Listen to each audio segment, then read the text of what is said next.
What can NATO do when it comes to countering Russia's effort in the Western Balkans? And I'm thinking especially about Serbia here, when it comes to spreading sort of anti-Euro-Atlantic sentiments. What we do is that we work very closely with our partners in the region. First of all, we have several members, but also partner countries in the region. And the best way to counter propaganda, to counter disinformation, is to provide the facts. And we are absolutely certain that in the long run, facts will prevail, the truth will prevail over misinformation and propaganda.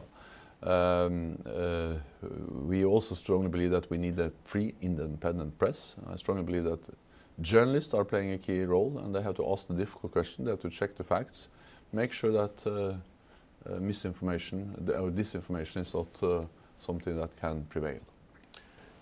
What, according to you, how do you rate the Russian threat to NATO allies at the moment, and what is your biggest worry right now? We don't see any imminent threat against any NATO ally, but what we do is that we see a more assertive Russia, a Russia which has implemented a significant military build-up over many years, increased defense spending, more modern capabilities, exercises of its forces, and a Russia which has been willing to use military force against neighbors, especially in Ukraine.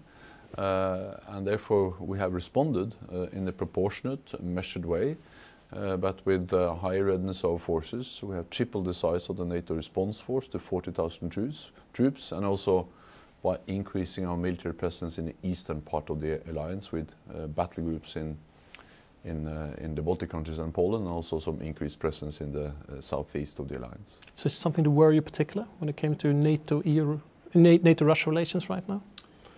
As I said, we don't see any imminent threat, but we see that the relationship between NATO and Russia has deteriorated over the last years, especially since the illegal annexation of Crimea and Russia's continued efforts to destabilize eastern Ukraine and its support to the separatists there. And we have a dual approach to Russia. Based on defense and dialogue. We need to be strong, we need to make sure that we always have credible deterrence and defense. That's the reason why we have strengthened our collective defense over the last years. But Russia is also a neighbor. Russia is there to stay.